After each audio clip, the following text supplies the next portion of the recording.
मोनसे दुखुनांथाव खौरां। मैदेरजों गाग्लोबजानानै सासे फरायसुलिनि अबथिरा जिउ खहा।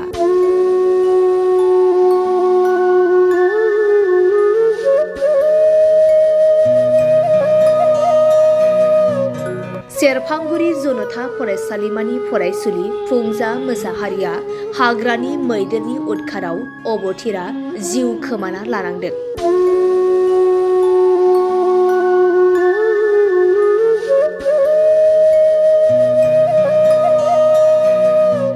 क'क्राझार जिल्लानि सिङाव थानाय कसुगाव डिभिजननि गङिया हालामनि दुम्ब्रुगुरि गामिनि सफन मोसाहारिया थांनाय हराव मैदेरजों गाग्लोबजानानै गोब्राब जोखोम जायो। बेजों लोगोसे सफन मोसाहारिनि फिसाजो फुंजा मोसाहारिखौ हाग्रानिफ्राय फैनाय मैदेरा गाथारनानै जिउ खहा खालामलांदों।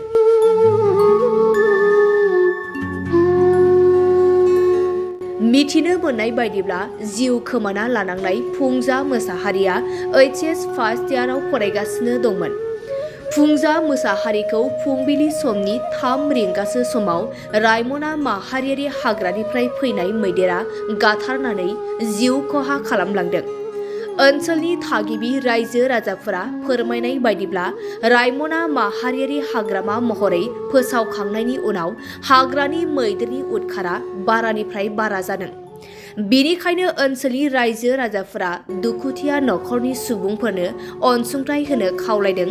लोगोसे ओनसोलनि सुबुंफोरा जिउ खुंनायाव हाग्रानि मैदेरनिफ्राय रैखा मोननो हानाय बायदि बिटिआर सोरखारनि दैदेनगिरिफोरनिसिम सलार फेन्सिंखौ थाबैनो खालामनानै होनो खावलायदों।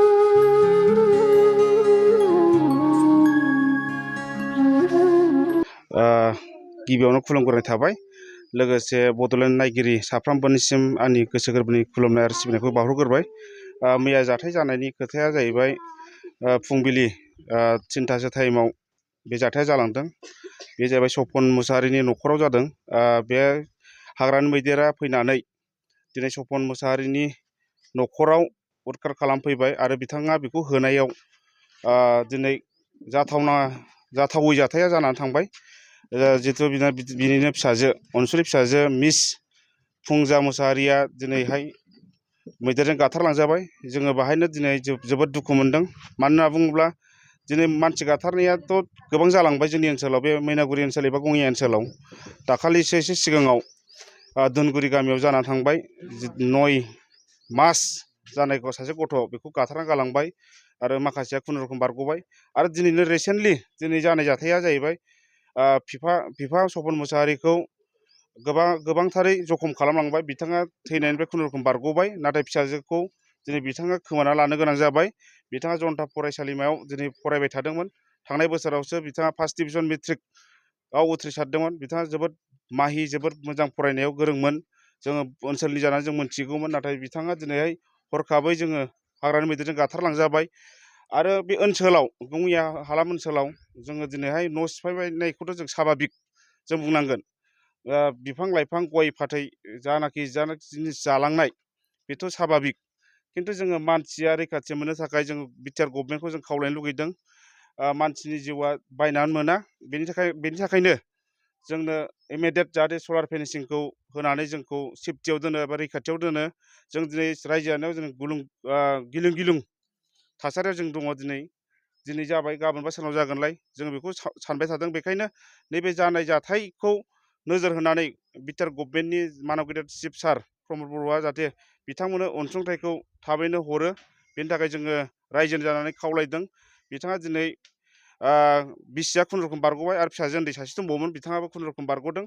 नाथाय बिफाया गोब्राबथारै जखम जादों आरो फिसाजोखौ दिनै खोमाना लानो गोनां जादों। बिथांखौ दा MRM हस्पिटालाव फाहामथाय होगासिनो दङ। बेहायनो जोङो रायजो राजाफ्रा फैनानै जों नुफैबाय। बिथांनि न'खरनि अबस्थायाबो जोबोद गाज्रि हिसाबै बिटिआर गभर्नमेन्टआ बेखौ थाबैनो नोजोर होनानै बिथांनो अनसुंथाइखौ हरो। जों बेखौ रायजोनि जानानै गुरै खावलायहरदों। लोगोसे जोंनि बे थांना थानायाव जानाखि मैदेरनि उदखात बियो गोबां जासिनगासिनो दङ। दिनै रायमना नेसनेल पार्क जानाय लोगो लोगो जोङो बेखौ बरायदों। खिन्थु जोंनि थांना थानायाव दिनै जों जोबोद उदखात जानायखौ जों बांसिन नुदों आरो डिपार्टमेन्टेलि हिसाबै फरेस्ट डिपार्टमेन्टेलि हिसाबै बिथांमोनाबो डिउटिखौ एसे गोख्रोंनिफ्राय गोख्रोंसिन खालामोबा जोबोद मोजां जागोन जों बेखौ गभर्नमेन्ट धोरोमसिम खावलायहरनाय जाबाय गोजोन्थों। जोबोद दुखुनि सान कुसुगाव सानफान रेन्जनि सिङाव थानाय दोमब्रुगुरि गामि बे गामियावहाय थांनाय मोनायाव जे हाग्रानिफ्राय फैनाय मैदेर बे मैदेरा बिथां सपन मोसाहारिनि फिसाजो थरायना मिस फुंजा मोसाहारि बिथांखौ गाथारना गालांबाय। बेजों लोगोसे बिफा सपन मोसाहारि बिथांखौबो गोगोमै मोनसे जोखोम खालामलांबाय। दा बे हिसाबै थरायना फुंजा मोसाहारिया रुंसारि जाबाय। बेजों लोगोसे बिफायाबो गोगोमथारै मोनसे जेंनायाव गोग्लैनानै बिथाङा दा ट्रिटमेन्ट लागासिनो दं MRM हस्पिटालाव। बेवहाय जोङो रायजो राजाफोरनिफ्राय बे समाव खावलायनो लुबैनाया बेनो जे जोंनि रायजो जानायाव फ्रेन्स एरिया हिसाबै मैदेरनि जानाखि उदखात बेयो बांनायनिफ्राय बांबोबाय थादों। बे हिसाबै जोंनि रायमना नेसनेल पार्कनि साखाथियाव रायजो जानाय रायजो राजाफोरनि मोजांनि थाखाय बिटिआर सरकारा फेन्सिं होनानै जे नैबे रायजो राजाफोरखौ मोजांथार सेफटियाव दोनो बेखिनिखौ जों रायजोनि जानानै बेवहाय जावले जावले खावलायहरबाय। बेखिनि आरो गोजोनथोंसै।